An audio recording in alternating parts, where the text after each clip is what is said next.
David Bowie, born David Robert Jones on the 8th of January 1947 in the London district of Brixton, was an artist whose influence transcended music to shape culture itself. From his earliest days growing up in suburban Bromley, a young David Jones was captivated by the rebellious spirit of early rock and roll, with artists like Little Richard lighting a fire in his imagination. He picked up the saxophone at a young age, a testament to his burgeoning passion for musical expression. This early exposure to jazz and American R&B would plant the seeds for a career defined by constant sonic exploration. His journey wasn't an overnight success. He spent the 1960s navigating the London music scene, honing his craft under various band names, and even changing his own name to David Bowie to avoid being mistaken for Davy Jones of the Monkees, a very practical and professional move. His initial forays into the music industry were met with a mixture of intrigue and commercial indifference. His 1967 self-titled debut album, a whimsical collection of baroque pop tunes, bore little resemblance to the revolutionary sounds he would later create. It was a period of searching, of trying on different styles to see what would fit. The real breakthrough came in 1969, perfectly timed with the Apollo 11 moon landing. Space Oddity, a haunting ballad about the fictional astronaut Major Tom, captured the public's imagination and gave Bowie his first major hit. This song was a signpost, a clear indication of his unique ability to blend compelling narratives with innovative musical arrangements, setting the stage for the theatricality and conceptual depth that would become his trademark for decades to come.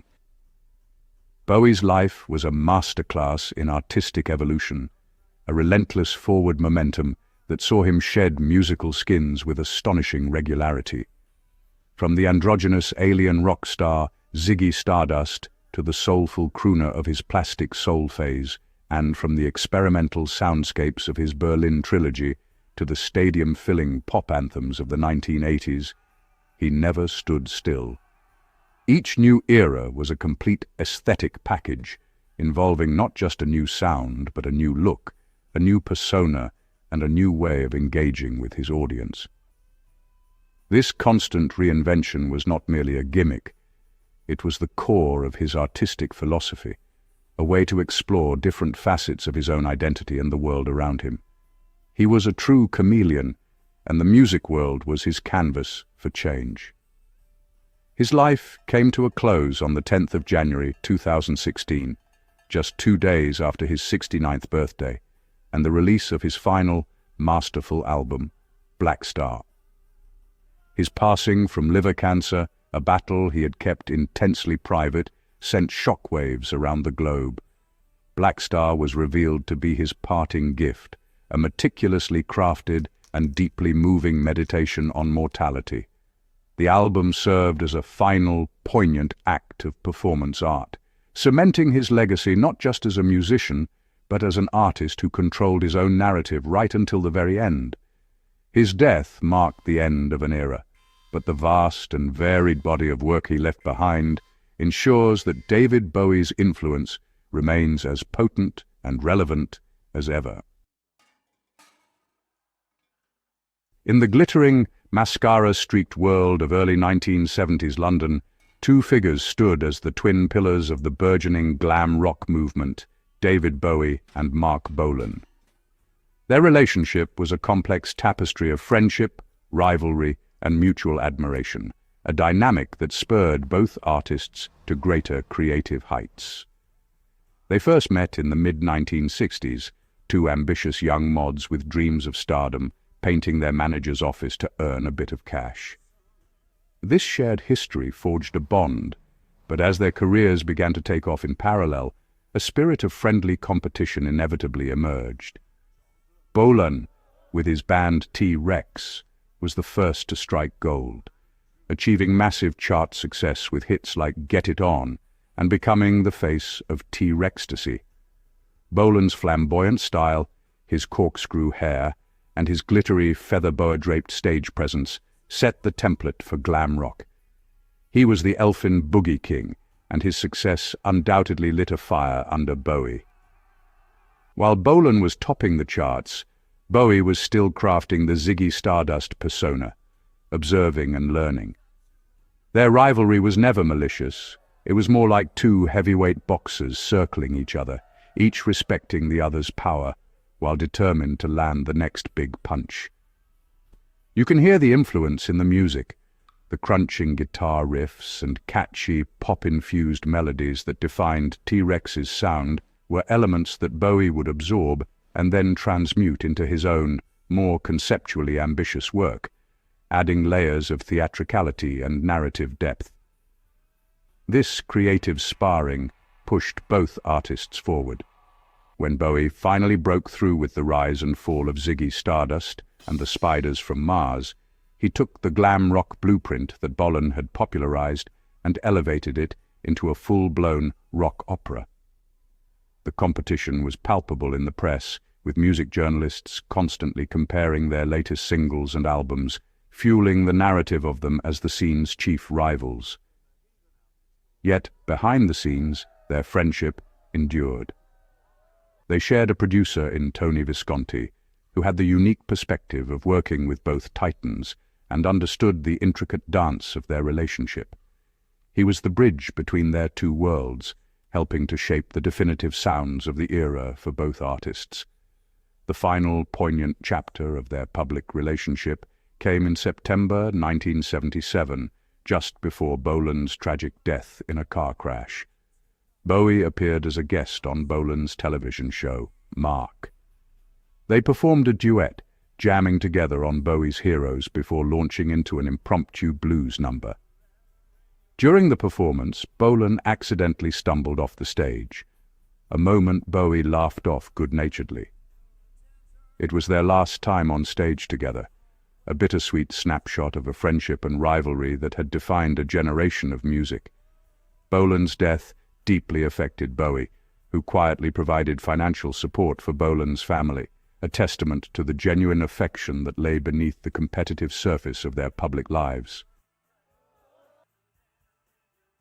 The creation of David Bowie's most iconic persona, Ziggy Stardust, would have been incomplete without his on-stage foil and musical architect, the guitarist Mick Ronson.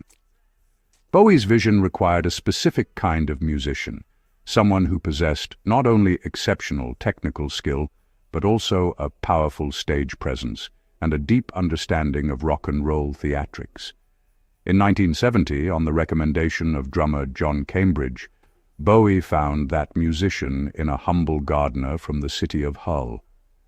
Mick Ronson was a player schooled in the blues rock tradition of Jeff Beck and Eric Clapton, but he also had a unique melodic sensibility and a knack for creating powerful, structured arrangements. His arrival marked a pivotal moment, transforming Bowie's sound from folk-inflected rock to something much harder and more dramatic. Their creative partnership was immediate and explosive. Ronson's first major contribution was on the album The Man Who Sold the World, where his heavy, muscular guitar riffs provided a dark and powerful foundation for Bowie's dystopian lyrics. But it was on the subsequent albums, Hunky Dory and especially Ziggy Stardust, that their collaboration truly blossomed. Ronson wasn't just a session player, he was a co-creator. He took Bowie's chord progressions and skeletal song ideas and fleshed them out with stunning string arrangements, intricate piano parts, and of course, his signature guitar work. He was the musical director of the Spiders from Mars, the one who translated Bowie's abstract concepts into tangible, electrifying rock and roll.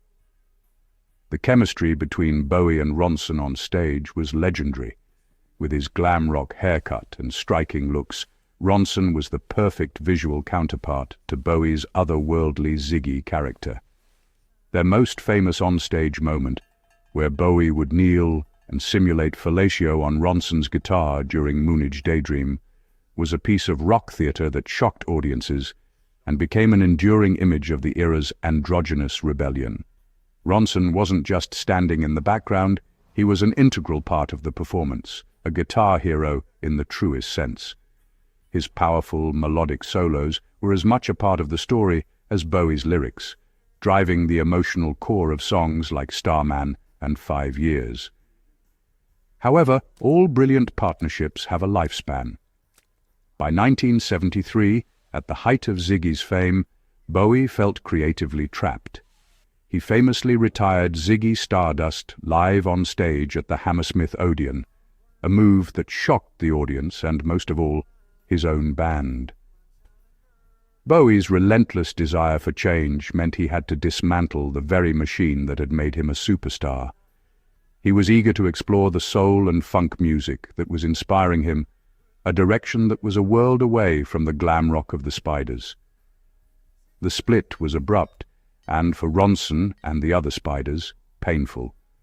While they would collaborate again sporadically, the intense, world-changing creative fire of the Ziggy Stardust era was over, leaving behind a legacy of music that defined a generation. For guitar players looking to understand the magic behind the Spiders from Mars, Mick Ronson's gear choices are a crucial piece of the puzzle. His sound was a perfect blend of British rock muscle and melodic finesse, and his setup was surprisingly straightforward. The heart of his tone came from his main guitar, a 1968 Gibson Les Paul Custom. Famously, he sanded the black finish off the top, revealing the maple underneath, giving it a distinctive look that became as iconic as his playing. This guitar, equipped with its original humbucking pickups, delivered the thick, powerful and sustain-heavy sound that is the foundation of his work on tracks like Ziggy Stardust and The Man Who Sold the World. The Les Paul was his workhorse, providing the fat, crunchy rhythm tones and the soaring, vocal-like lead lines that defined his style. When it came to amplification, Ronson was a devotee of the classic British stack. He primarily used Marshall amplifiers, typically a 200-watt model known as the Pig, or a 100-watt major head, paired with Marshall 4x12 cabinets.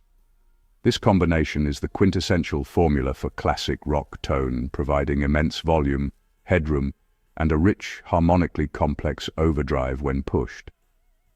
Ronson would run his amps loud, dialing in a sound that was crunchy and aggressive, but still retained clarity and definition. He wasn't a high-gain player by modern standards. His overdrive came from the natural breakup of the powerful tube amps, giving his sound a dynamic and touch-sensitive quality that allowed his melodic phrasing to shine through. Effects were used sparingly but effectively to add texture and color to his sound. Ronson's most notable effect was a wah-wah pedal, often a Vox model. He famously used it as a tone filter, parking it in a fixed position to create a nasal, mid-range boosted cocked wah sound.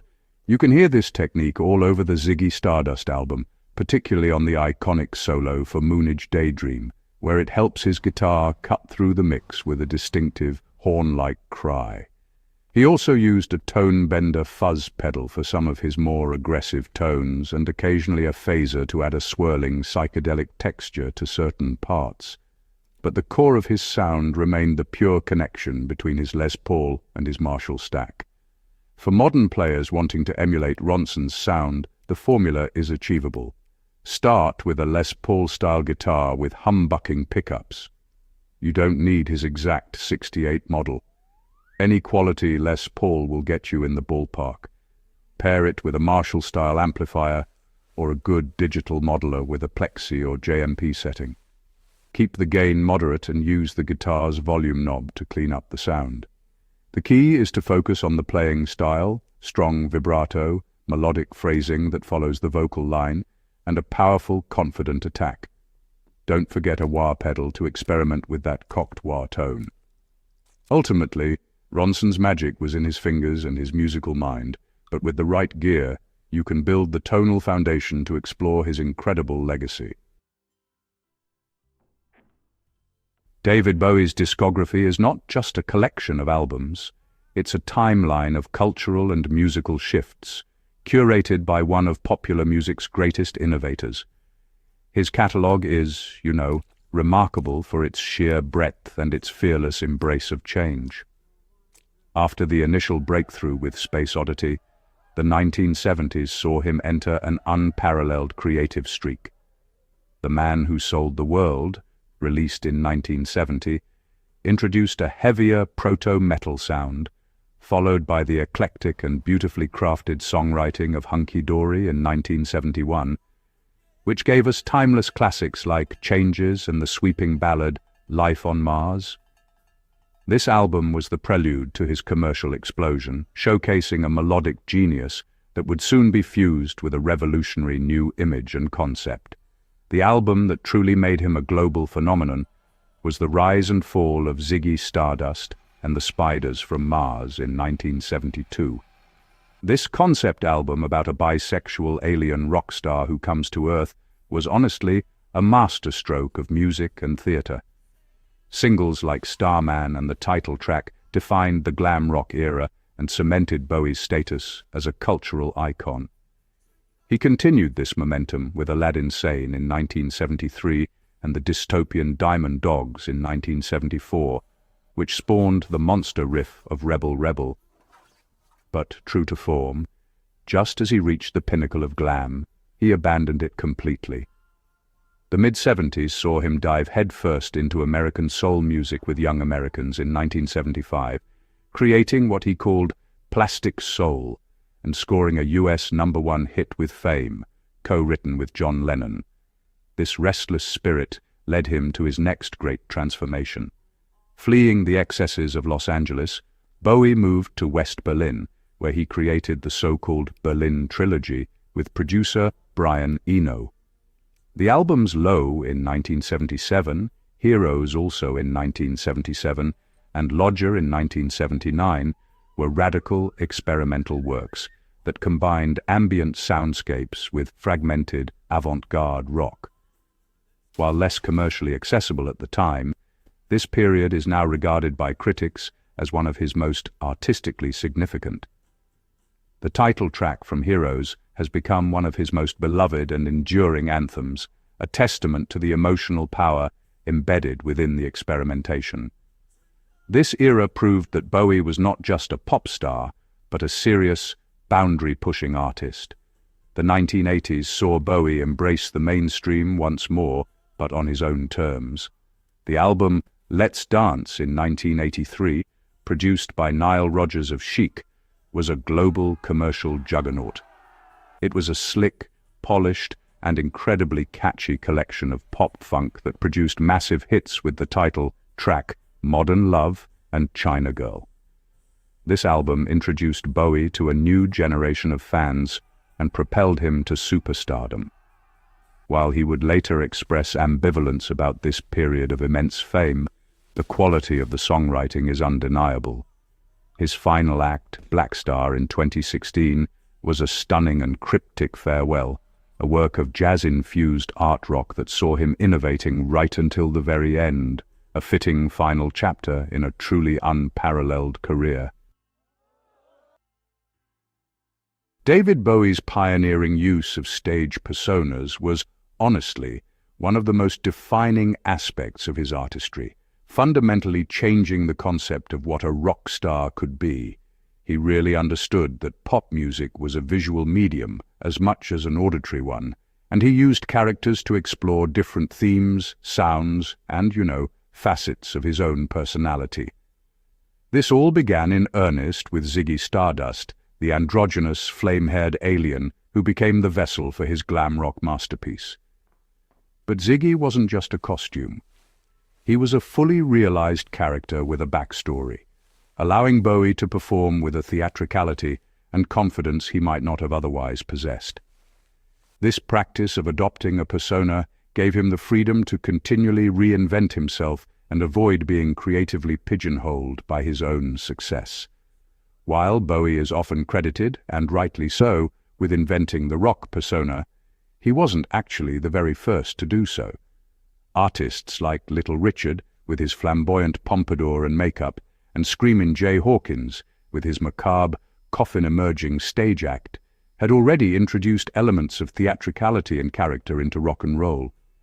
Even the Beatles adopted the guise of Sgt. Pepper's Lonely Hearts Club Band for their seminal 1967 album. However, what made Bowie stand out was, well, the depth and totality of his transformations. He didn't just adopt a character for one album. He became that character, living and breathing the persona in interviews and public appearances. He made the constant evolution of identity the central narrative of his career. Perhaps his most controversial and unsettling persona was the Thin White Duke, who emerged during the Station-to-Station era in 1976. The Duke was a hollowed-out, aristocratic figure, impeccably dressed in a white shirt, black trousers and waistcoat with his hair slicked back. He was described by Bowie as a very Aryan fascist type, a would-be romantic with absolutely no emotion at all. This character was born out of a period of intense personal turmoil for Bowie, who was living in Los Angeles and struggling with a severe cocaine addiction and a fragile mental state.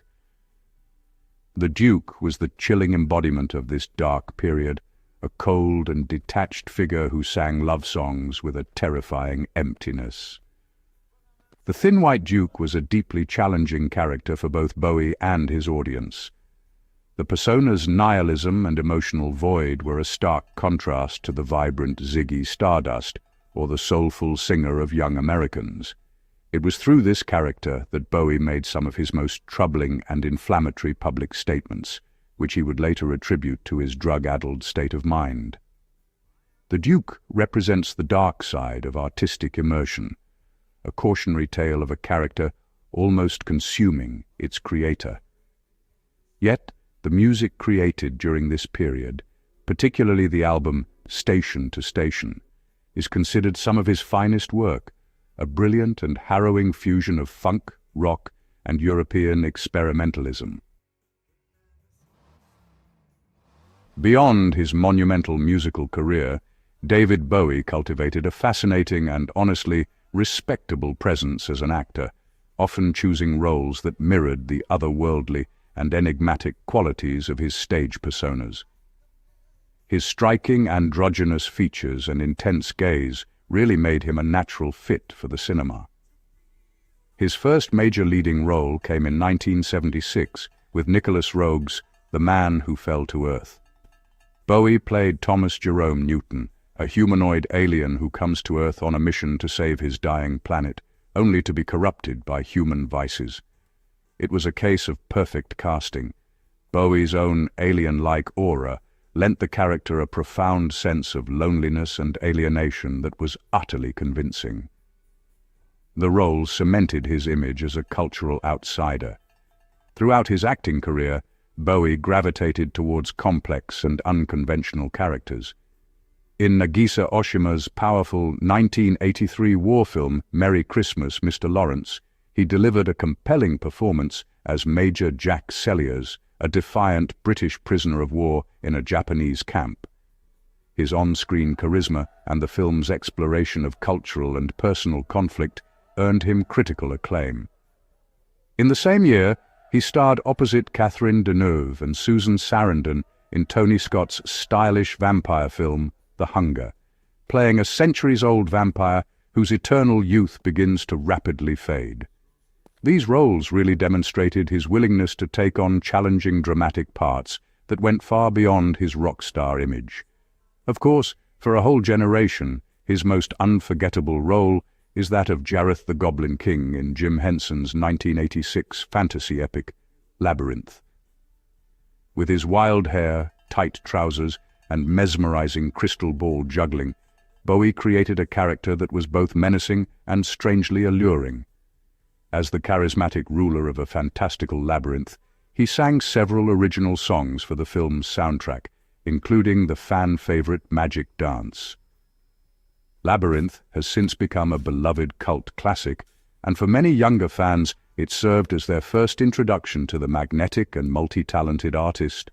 His performance as Jareth remains an iconic piece of 1980s pop culture, a perfect blend of his musical and theatrical sensibilities. Bowie continued to take on interesting supporting roles later in his career, showcasing his versatility. He gave a delightful and uncanny performance as the pop art pioneer Andy Warhol in the 1996 film Basquiat. He also portrayed the brilliant and eccentric inventor Nikola Tesla in Christopher Nolan's 2006 thriller The Prestige, bringing a quiet dignity and intellectual weight to the part. These roles were not mere celebrity cameos. They were thoughtful character portrayals that added depth and prestige to the films he appeared in. Bowie's filmography, much like his music, is a testament to an artist who was always curious, always exploring, and never content to be just one thing. No examination of David Bowie's life would be complete without, addressing the more controversial aspects of his career, which stand in complex contrast to his celebrated artistic legacy. During the 1970s, at the height of his fame, and deep within the hedonistic rock and roll scene, allegations of sexual relationships with underage groupies emerged. Most notably, Laurie Matix claimed to have had a sexual encounter with Bowie when she was just 15, an experience she has often described in positive terms. These claims, which Bowie himself never publicly addressed in detail, are deeply troubling by today's standards and force a difficult conversation about consent, power dynamics, and the vastly different social mores of that era. It remains a complicated and uncomfortable part of his story. Another significant controversy arose in the mid-1970s during his Thin White Duke period. While living in a state of drug-induced paranoia and psychosis, Bowie made a series of bizarre and alarming statements in interviews that appeared to express admiration for fascism. He was quoted as saying things like, "Britain could benefit from a fascist leader." This culminated in the infamous Victoria Station incident in 1976, where a photograph was taken that appeared to show him giving a Nazi salute to a crowd, though he always vehemently denied this, claiming the photographer simply caught him mid-wave. These actions and statements were deeply shocking and caused a significant public backlash at the time. Bowie later expressed profound regret for this period of his life, unequivocally apologizing for his comments and attributing them entirely to his severe cocaine addiction and fragile mental state. He explained that he was fascinated by the occult and the mythology of Nazism, but was in no way a supporter of its ideology. He described himself as being out of my mind, totally, completely crazed during that time. His subsequent actions, including his participation in anti-racist concerts and his long-standing commitment to diverse artistic collaborations, served to distance him from that dark chapter. For many, his apologies and later life's work provided the necessary context to understand those incidents as a temporary and drug-fueled aberration rather than a true reflection of his character. In the modern era of cancel culture, Bowie's legacy has proven remarkably resilient. While these controversies are acknowledged and discussed, they have not eclipsed his monumental artistic contributions in the public consciousness. Many fans and critics choose to contextualize his actions within the specific time and his personal struggles, separating the flawed man from the transcendent artist. This doesn't excuse the behavior, but it reflects a nuanced public perception that allows for the appreciation of his immense cultural impact while still holding the problematic aspects of his history up to scrutiny. It's a complex legacy, full of light and shadow, much like the artist himself. Years after his passing, David Bowie's music and influence are not just surviving. They are, in fact, thriving in the digital age. A quick look at today's streaming numbers tells a powerful story. On Spotify, his official artist profile consistently boasts well over 30 million monthly listeners, a figure that rivals many contemporary pop stars. Timeless anthems like Heroes, Starman, and Let's Dance have each been streamed hundreds of millions of times, demonstrating their cross-generational appeal. These are not just nostalgia plays. New generations are discovering his vast catalogue, drawn in by the sheer quality of the songwriting and the fearless creativity on display. The numbers really prove that his work continues to be a living, breathing part of the global musical landscape. The story is much the same on YouTube, where his official channel is a vibrant hub for fans. Music videos for his biggest hits have amassed tens, and in some cases, hundreds of millions of views. The iconic video for Let's Dance, for example, stands as a testament to his visual genius and continues to captivate viewers. His estate has done a fantastic job of keeping the flame alive, regularly uploading rare live performances, remastered videos, and unreleased material from the archives. This constant stream of fresh content keeps his legacy dynamic and engaging, turning his channel into a digital museum that is always offering something new for both lifelong devotees and curious newcomers to explore. Bowie's cultural impact extends far beyond streaming statistics. His influence is woven into the very fabric of modern music, fashion, and film. Countless artists, from Lady Gaga and Janelle Monáe to The Killers and Arcade Fire, have cited him as a primary inspiration, borrowing from his approach to theatricality, genre bending, and artistic reinvention. Fashion designers continually reference his iconic looks, from the Ziggy Stardust jumpsuit to the sharp suits of the thin white Duke. His songs remain a fixture in film and television soundtracks, their emotional weight and timeless quality used to elevate key moments. He is not a relic of the past, he is an active ingredient in the culture of today. As we've explored his life, his music, and his complex legacy, it's clear that David Bowie was more than just a musician. He was an idea, a symbol of creative courage and the power of transformation. His career encourages us to embrace change, to challenge conventions, and to live our lives with artistic curiosity. So I encourage you to dive deeper. Go back and listen to Hunky Dory or Station to Station. Watch The Man Who Fell to Earth. Explore the different eras and personas. If you've enjoyed this exploration of the man and his music, please consider sharing your own favorite Bowie moments in the comments below. Let's keep the conversation going and celebrate the enduring genius of the Starman.